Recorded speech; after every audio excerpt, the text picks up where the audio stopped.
The drama surrounding the potential exhibition match between Jake Paul and Gervonta "Tank" Davis has left the sports world divided, half in disbelief, half in fascination. From the moment Joe Rogan saw Tank's noticeably bulked-up frame at the press event, it was clear this was not the same 135-pound lightweight that fans were used to. Tank appeared heavier, more defined, almost like a man caught between two divisions. Rogan, who has seen countless fighters up close, admitted his surprise. This was a different kind of energy.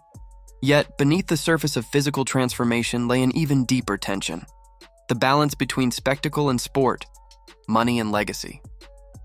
When Rogan spoke about Tank, his tone carried admiration mixed with caution. He praised his patience in the ring, how Davis could stay calm, read his opponent, and wait for that one perfect shot. That nuclear option, as Rogan called it. Few fighters could match his ability to end a fight with a single punch. The knockout of Leo Santa Cruz, Rogan noted, wasn't just violent, it was surgical. A master technician undone by a moment of precision. That's what made Davis terrifying, his restraint. He doesn't throw recklessly.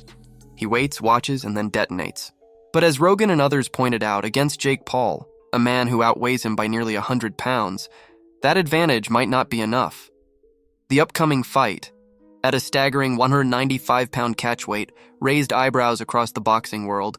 For context, Jake Paul typically fights near cruiserweight, while Tank lives at lightweight, 135 pounds. That's a 60-pound difference even before training camp adjustments. The rules, too, were unconventional. 12-ounce gloves instead of the 8s Tank normally uses. Body punches only. 10 3-minute rounds. All designed, some say, to neutralize Tank's power while making the match safer, or perhaps more marketable. The absurdity of the setup didn't go unnoticed. Commentator Teddy Atlas even joked that Tank would need a ladder just to touch Jake's chin, calling the size gap jaw-dropping. His comparison to the Rocky III scene with Hulk Hogan as Thunder Lips perfectly captured the spectacle's absurdity.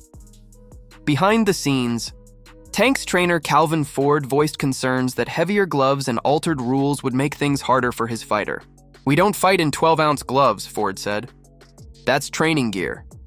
He suggested a compromise, 10-ounce gloves for fairness, but Paul's camp refused. It was a reminder that this wasn't a typical boxing contest. It was a business arrangement dressed as sport.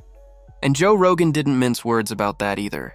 He pointed out that Jake Paul's career has been less about competition and more about spectacle, leveraging controversy to stay in the public eye. The betting, the hype, the mismatched opponents, all part of a grand show meant to keep audiences watching. "It's about headlines, not merit," Rogan remarked. Jake knows how to keep his name in the spotlight. Still, despite the ridicule, fans can't look away. The fight's odd mix of circus and combat has created a gravitational pull. Analysts like Showbiz admit that while the matchup may be ridiculous, it's irresistible. Do we think the fight is ridiculous? Yes. Are we going to watch it? Yeah. The absurdity fuels the intrigue. Could a man like Tank, known for explosive precision, actually land something meaningful against a much larger Jake Paul? Could the spectacle accidentally become a moment of greatness? Yet amid all the chaos, another story brews beneath the surface: the unraveling of Gervonta Davis himself. For months, whispers have circulated that Tank plans to retire after this fight. His comments about boxing being dead and his frustration with the sport's politics hint at a man exhausted by its demands. His trainer confirmed that Tank took the Paul fight purely for the payday, rumored to be around $40 million. After years of punishing camps and endless pressure, he may be ready to walk away. "He's telling you without telling you," one commentator said. "This fight is about money, not greatness." That statement has ignited fierce debate. Has one of boxing's brightest stars truly given up on legacy? Dana White has criticized Jake Paul for what he calls bullying matchups, emphasizing that fighters should compete with opponents their own size. But he too acknowledges Tank's raw talent, calling him one of the most dangerous punchers since Mayweather, only smaller. White's frustration reflects a larger sentiment shared by purists who feel that the sport's core is being replaced by pay-per-view spectacle. Tank's choice to face Jake Paul instead of elite lightweights like Shakur Stevenson or Devin Haney only deepens that wound. Fans who once hailed him as the future of boxing now question his priorities. When asked about the backlash, Tank's response was blunt and unapologetic. "Why should I care what they think?" he said. "Y'all switch every time someone has a bad day. Y'all need to sit back and enjoy the sport." His frustration was palpable, almost defiant. He's a fighter who's seen loyalty vanish as quickly as applause. To him, chasing public approval makes no sense. But for many, this attitude cements the belief that Tank no longer fights for greatness. He fights for himself. The tension between Tank and Shakur Stevenson has only amplified the drama. Their online exchanges have been fiery, each questioning the other's courage and credibility. Shakur accused Tank of being soft, while Tank dismissed him as talking like a killer but running from the fire.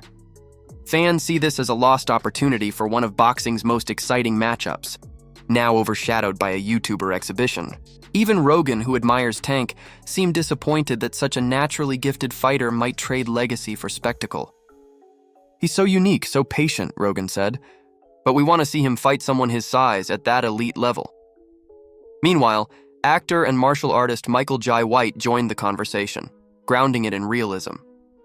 He praised Jake Paul for his self-promotion, but dismissed any notion that Paul could ever be a legitimate champion. "If he beat a top 10 cruiserweight, that would be astonishing," White said.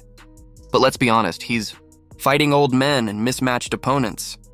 His words resonated with purists who see Paul's rise as a symptom of a sport more concerned with clicks than competition. Ultimately, the Paul versus Davis fight embodies boxing's current identity crisis. On one side, a sport rich in tradition, technique, and legacy. On the other, an era defined by spectacle, viral moments, and massive paydays. Gervonta Davis stands at that crossroads, a man torn between greatness and comfort, respect and relief. Whether he steps away from boxing after this or not, his choices are reshaping conversations about what it means to be a fighter today. As the lights prepare to shine and the cameras roll, fans can't help but wonder, will Tank Davis end his career with a bang, proving that skill can overcome size? Or will Jake Paul, the showman-turned-fighter, pull off one of the biggest upsets in combat sports history? Either way, one thing's certain. The world will be watching, even if it's just to see what happens when money and muscle collide. What do you think? Is Gervonta Tank Davis making the right choice by chasing financial security over legacy? Should boxing embrace these spectacle fights or protect its tradition from them? Drop your thoughts below, and don't forget to like, subscribe, and hit the notification bell so you never miss the next big fight story.